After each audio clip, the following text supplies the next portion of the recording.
Hey everyone, welcome back to my channel. My name is Prabha Mishra and today I've got a game-changing video for you. So if you have ever felt overwhelmed by your personal finances or struggle to make ends meet, you're in the right place. Because today we're diving into the world of budgeting and breaking it down into the 5 simple steps that will transform the way you handle your money. So if you're interested in topics related to personal finances, subscribe to my channel where I'll be making more of these type of videos. Alright, so let's kick things off with step number 1, which is know your income. Now, it may sound basic, but you'd be surprised to know that how many people do not have a clear picture of what's coming in each month.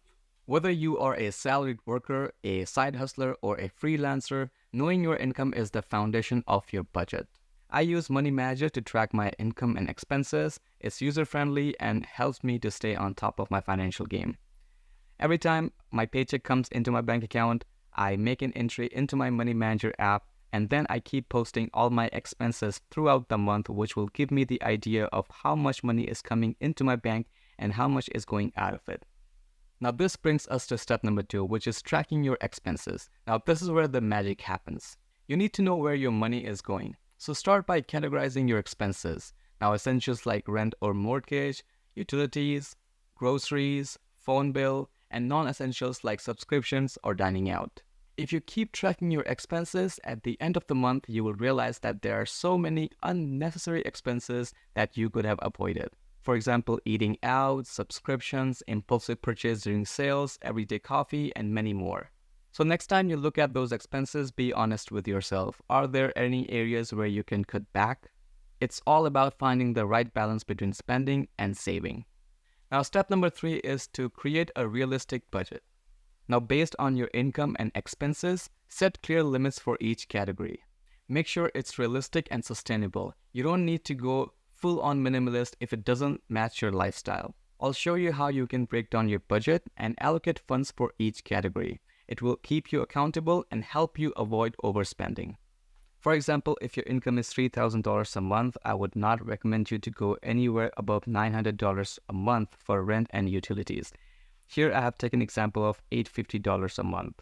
For a single person, groceries can be $300, car expenses can be $600, and I would not recommend you having a car if you earn less than $3,000 a month. But if you do have a car, make sure the car can pay its own expense. For example, doing some side hustling like Instacart shopping. Then we have phone bill, then we have miscellaneous expenses, then we probably have student loan. This brings us to $2,500 expense, saving $500 for us.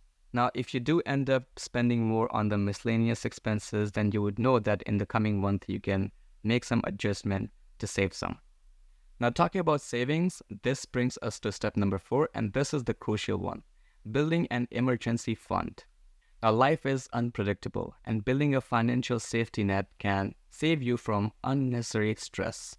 Aim for at least 3 months of living expenses. Even if you can only contribute a small amount every month, it adds up over time. And trust me, your future will thank you.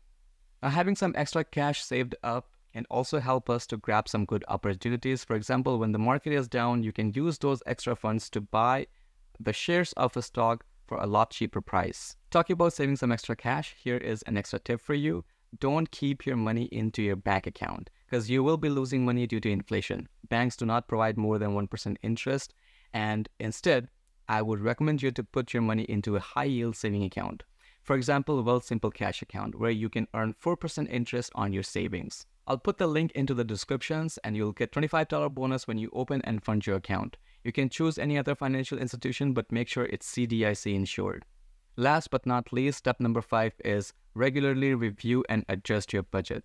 Life changes, so should your budget.